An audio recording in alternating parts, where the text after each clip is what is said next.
Bienvenue dans la série du cycle, le podcast du cycle menstruel et des plantes de la femme. Nous sommes Euriel et Bérénice, naturopathes et doula, et nous vous donnons les clés pour prendre soin de votre cycle. Aujourd'hui, épisode numéro 2, nous allons répondre à la question: à quoi sert le cycle menstruel? Le cycle, il est souvent vu sous son aspect négatif, d'ailleurs on l'a vu dans le premier podcast, des règles douloureuses, une phase prémenstruelle difficile à vivre, avec la poitrine qui gonfle, l'humeur changeante, des migraines, des douleurs dans le bas du ventre, etc., etc. Vous connaissez bien. Et finalement, eh bien, on en parle très peu de ce que le cycle peut vous amener de positif. On va beaucoup se focaliser sur la phase autour des règles et on oublie ce qui se passe pendant le reste du cycle. Alors, avec Bérénice, on s'est dit: comment peut-on vivre toute une vie de femme sans prendre conscience de tout cela? Et oui, cette remise en question est frappante, surtout quand on commence à prendre conscience de la richesse des apports de notre cycle menstruel. Ce sont des connaissances qui étaient connues et partagées naturellement lors de transmissions de femme à femme autrefois, et ça s'est malheureusement perdu, et je suis bien heureuse de voir que petit à petit nous revenons vers ces transmissions, vers cet intérêt pour la connaissance et la santé de notre cycle. Bon, alors moi je vous ai concocté une petite histoire pour démarrer cet épisode. Chouette. Tout commence par ce premier cycle, la naissance de cette femme née avec un utérus et des ovaires. Elle passe du ventre de sa mère à son cercle familial. De sa naissance jusqu'à ses premières règles, la jeune fille accumule les informations reçues dans son subconscient. Elle vit et ressent les expériences des autres femmes de sa lignée. Alors juste un point, c'est la lignée des femmes, c'est quoi? Là, pour cette femme, ce sera ses sœurs, sa mère, sa grand-mère maternelle, son arrière-grand-mère maternelle, etc. Donc revenons-en. Vient le moment des premières règles de cette femme. C'est la naissance donc du deuxième cycle. C'est le grand chambardement intérieur. La jeune fille rencontre son pouvoir de femme cyclique, son potentiel fertile, mais bien souvent à ce moment-là, elle n'en a pas conscience. Elle se dissocie peu à peu des autres femmes de sa lignée, apprend à se connaître et à suivre ses intuitions. Passons maintenant aux années fertiles. Ce sont les années de tous les possibles, le début du troisième cycle, et il est marqué par cette possibilité de transformer les épreuves, les déceptions, les traumas, un renouveau d'énergie qui apparaît à chaque nouveau cycle.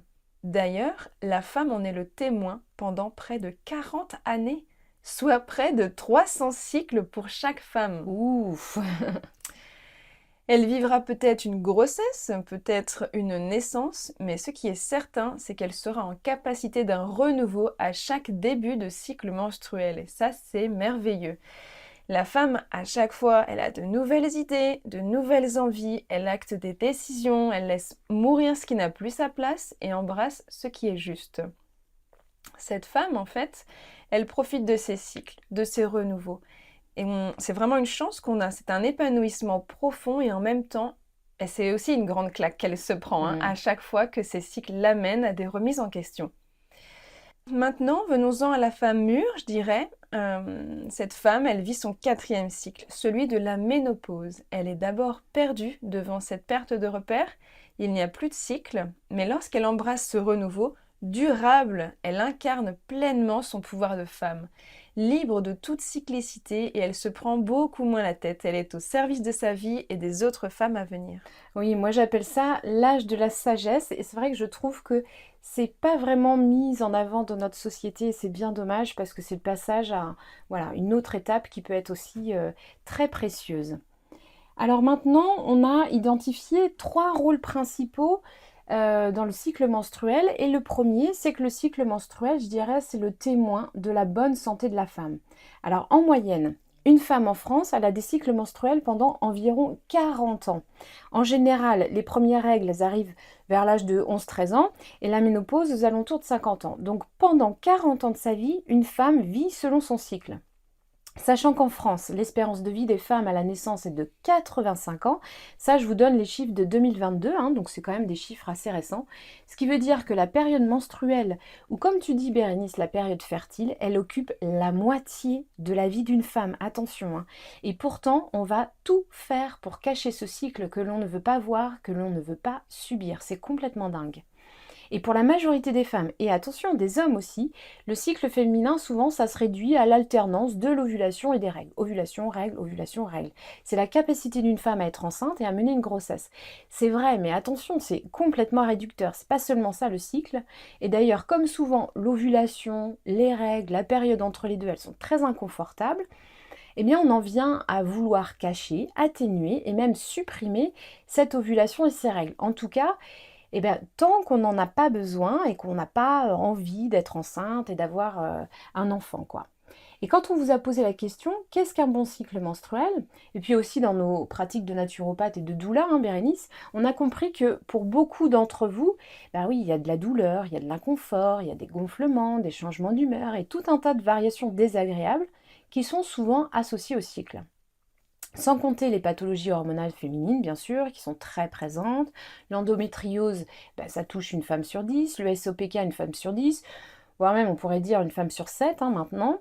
Et on n'a pas de chiffres clairs sur le syndrome prémenstruel, mais c'est énorme. En tout cas, moi, dans ma pratique de naturopathe, c'est une grosse part de mes accompagnements, et tant mieux d'ailleurs, hein, parce qu'il y a plein de choses à faire en naturopathie. Donc, on en arrive aujourd'hui en France à avoir 3 femmes sur 4 qui utilisent un moyen de contraception avec des hormones de synthèse. C'est en grande majorité une pilule œstroprogestative qui va bloquer à la fois l'ovulation, qui rend l'endomètre moins accueillant pour une nidification, c'est-à-dire pour une grossesse en fait, hein, et qui épaissit la glaire cervicale pour empêcher les spermatozoïdes de traverser le col de l'utérus. Dans ce cas-là, donc le cycle, il est plus du tout naturel et lorsqu'il y a encore des règles, en fait, ce ne sont pas des règles. Ça, il faut bien comprendre que ce sont en fait des saignements de privation. Ce n'est pas du tout la même chose. En gros, l'activité hormonale naturelle depuis l'hypophyse dans le cerveau jusqu'aux ovaires et à l'utérus, elle est chantée, court-circuitée et même complètement bloquée. Et c'est d'ailleurs pour ça que lorsqu'on arrête la pilule, ça peut parfois être long pour se remettre en route parce que le corps, tout simplement, il n'a plus du tout l'habitude de faire. Et il faut quand même dire que la prise de pilule, elle n'est pas du tout anodine, elle comporte des risques importants pour la santé, notamment une augmentation des risques cardiovasculaires, comme thrombose veineuse, embolie pulmonaire, donc des risques importants. Elle augmente aussi les risques de carence nutritionnelle, on le dit très peu, mais c'est très important aussi, en vitamines du groupe B, B6, B9, B12, en minéraux, zinc, sélénium, magnésium, iode, en vitamine D, bref, des nutriments qui sont vraiment indispensables à la fertilité. Alors je vous laisse réfléchir. Et pourtant, un cycle menstruel naturel, c'est-à-dire sans hormones de synthèse, c'est le reflet de la santé de la femme. Un cycle équilibré, c'est égal à une santé équilibrée. Un cycle douloureux, difficile, c'est un équilibre de santé qui n'est pas là. Et dans le cas du syndrome prémenstruel, par exemple, il y a souvent un déséquilibre hormonal, notamment dans la balance œstrogène-progestérone. Alors vous inquiétez pas, on va y revenir dans un prochain épisode de la série du cycle, mais c'était important de vous le mentionner aujourd'hui. Mais il n'y a pas que ce déséquilibre dans cette balance-là, parce que ce déséquilibre hormonal, il peut lui-même être causé par un désordre métabolique, c'est-à-dire une résistance à l'insuline, un surpoids, un syndrome métabolique, par une thyroïde qui fonctionne mal, par un foie qui détoxifie mal aussi, soit parce qu'il y a surcharge, ou soit parce qu'il y a des carences en vitamines du groupe B, par des désordres digestifs, une dysbiose, c'est-à-dire un déséquilibre du microbiote intestinal, ou même une perméabilité intestinale, ou encore par du stress chronique, faut pas l'oublier celui-là. Et puis aussi, surtout, l'exposition aux perturbateurs endocriniens qui est très présente aujourd'hui. Donc il y a vraiment de quoi dérégler la balance hormonale. Et à contrario, le déséquilibre hormonal, il a des conséquences sur la santé. Par exemple, mauvaise ovulation, ça peut entraîner une phase lutéale plus courte, donc moins de 10 jours par exemple, qui entraîne elle-même une moins bonne production de progestérone, qui peut entraîner de la rétention d'eau, de l'acné, un syndrome prémenstruel, voire même de l'infertilité et un risque d'ostéoporose. On en reparlera bien sûr, mais c'est important de comprendre que l'état de votre cycle reflète l'état de votre santé. C'est même un marqueur de santé. Et j'ai envie de dire, c'est une chance pour la femme, ce cycle, parce que grâce à lui, on peut voir si la femme est en bonne santé ou si le cycle est déséquilibré. Il met en lumière les dysfonctionnements de santé qui sont sous-jacents et dont il faudra s'occuper. Donc vraiment, faites attention à cela, mesdames. Merci Uriel pour ces explications claires. En résumé, un des rôles du cycle menstruel est d'être un des témoins de la santé de la femme. Bon, alors après t'avoir écouté, j'ai qu'une envie de dire, c'est prenez soin de vous. Ne restez pas avec des douleurs ou des inconforts qui reviennent de cycle en cycle, qui vous mènent la vie dure. Écoutez vos ressentis, contactez un professionnel de santé ou un professionnel de l'accompagnement, quelqu'un qui sache vous aiguiller finalement sur ces questions. Et c'est une personne qualifiée dans ce domaine qui sait identifier avec vous les dysfonctionnements et vous amène des explications surtout et des propositions en nommant là où les causes des désordres que vous subissez, mais aussi des pistes pour rééquilibrer la santé de votre cycle menstruel. Vous êtes actrice de votre santé. Si la personne à qui vous en parlez vous répond qu'il n'y a pas de solution, qu'il n'y a rien à faire, que c'est comme ça et qu'il faut vivre avec, ou qu'elle ne vous donne pas d'explication, je pense que ce n'est pas la meilleure personne qu'il vous faut finalement. Par exemple, Uriel est naturopathe spécialisée dans l'accompagnement des femmes souhaitant retrouver un équilibre hormonal naturellement. Elle fait partie des personnes qui sont en mesure de vous accompagner. Et de mon côté, en tant que doula, je vous ouvre un espace d'écoute privilégié, un soutien émotionnel et corporel pour vous accompagner dans les grands passages de votre féminité. Alors nous sommes toutes les deux professionnels de l'accompagnement, nous prenons le temps de vous écouter et d'expliquer notre analyse, et bien sûr, si c'est le plus adapté, nous vous orienterons vers un autre professionnel. Parlons maintenant du deuxième rôle du cycle menstruel. En effet, le cycle menstruel, c'est une boussole pour concevoir un bébé. Parlons un petit peu de physiologie et d'anatomie pour mieux comprendre ce rôle. Alors, la femme, lorsqu'elle est encore dans le ventre de sa mère, décidément, j'en parlais déjà dans l'épisode 1, je reviens comme ça dans l'épisode 2. Donc, la femme, quand elle est encore dans le ventre de sa mère, elle dispose d'environ 5 à 7 millions de follicules ovariens. Alors, on parle de réserve ovarienne ou de stock d'ovocytes, c'est-à-dire la quantité d'ovocytes présente dans les ovaires. Cette réserve, elle diminue grandement à la naissance et petit à petit, décroît jusqu'à l'adolescence. Finalement, une femme, dans ses premières années fertiles, c'est-à-dire une fois qu'elle a eu ses premières règles, elle dispose d'environ 300 000 ovocytes. Donc c'est quand même vraiment peu par rapport à ce qu'elle avait finalement dans le ventre de sa maman. Et cette réserve, elle continue de décroître à chaque cycle menstruel, parce que rappelez-vous, on a dit dans un épisode précédent qu'à chaque fois, il y a des choses qui se meurent émotionnellement, mais aussi physiquement. Et donc les follicules en font partie. Donc finalement, elle arrive à la ménopause avec environ 1000 ovocytes. Bon, comprenons bien comment fonctionne le cycle menstruel du point de vue d'une grossesse. Commençons par la toute première condition pour tomber enceinte naturellement. Bon, je m'apprête à casser un mythe encore aujourd'hui bien trop entendu, autant de ton côté Uriel que du mien. La femme ne peut pas tomber enceinte chaque jour de son cycle menstruel. Pourquoi ? Eh bien parce que le corps ouvre une fenêtre de fécondation entre l'ovocyte et le spermatozoïde uniquement pendant la période de l'ovulation. Et l'ovulation, c'est le principe de libération de l'ovocyte de l'ovaire vers la trompe de Fallope. Alors lorsqu'un rapport sexuel a lieu dans les jours très proches avant l'ovulation ou le jour J, l'ovocyte rencontre un spermatozoïde. La magie opère, l'un et l'autre se fécondent. Mais sans un bon équilibre hormonal, il ne peut pas y avoir d'ovulation, ou d'ovulation de bonne qualité qui maintiendrait suffisamment en vie l'ovocyte fécondé le temps que le placenta se forme et prenne le relais pour alimenter en progestérone cette nouvelle cellule formée.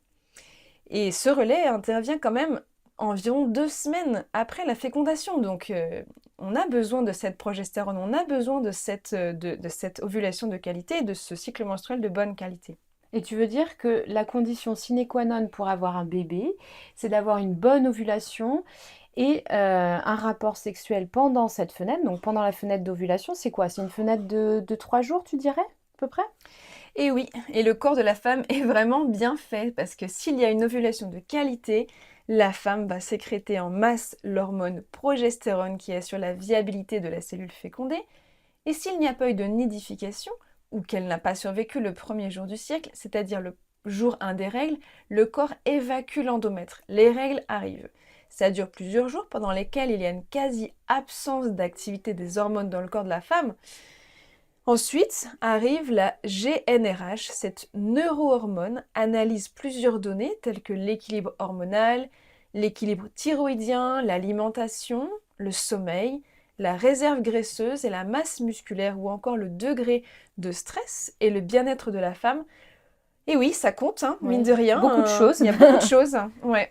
Donc on peut se sentir responsable, c'est vrai, mais je trouve que c'est quand même intéressant d'avoir ça en tête Mm, finalement, parce que tout à fait. sans se mettre la pression, mais d'avoir en tête qu'est-ce qui influence finalement la bonne santé de notre cycle. Et ensuite, on fait comme on peut, hein. Mm. Alors, et finalement, cette GnRH, après analyse de toutes ces données, elle va conclure sur la mise en place ou non de la prochaine ovulation. Donc soyons clairs, si ce n'est pas le bon moment, il n'y aura pas d'ovulation. Et si le terrain est favorable, l'hormone FSH libérera à nouveau en masse les œstrogènes qui viendront avec les follicules pour se préparer à l'ovulation. Donc ce que tu dis là aussi, c'est qu'il n'y a pas systématiquement une ovulation parce que quand c'est pas le bon moment, ce n'est pas le bon moment. Donc ça, c'est un paramètre important À à prendre nommer. en compte. Ouais. Ouais, tu as raison. Alors, cette phase, elle est visible progressivement, hein, du premier jour des règles jusqu'à l'ovulation. Et on le voit grâce notamment à la glaire cervicale, un magnifique nom pour nommer les pertes blanches que nous retrouvons dans la culotte. Et ça, Uriel, on en parlera plus en détail lors d'un prochain épisode. Bon, mesdames, voilà déjà un premier rôle, puis un deuxième rôle qu'on vous a expliqué avec plaisir. Voilà pourquoi votre cycle menstruel et sa bonne santé est une véritable boussole pour concevoir un bébé. Ok, donc maintenant, on va voir le troisième rôle dont on voulait vous parler, c'est que le cycle menstruel est aussi une boussole des émotions. Et là, j'avais envie de vous parler aussi en métaphore. Moi aussi, des fois, j'aime bien raconter des petites histoires. Et pour moi, le cycle, c'est un peu comme la mer. Alors là, je vous conseille de lire un livre qui s'appelle Kiffe ton cycle de Gaëlle Baldassari. Elle, dans ce livre-là, elle parle plutôt d'une vague. Mais moi, je vais vraiment vous en parler comme de la mer.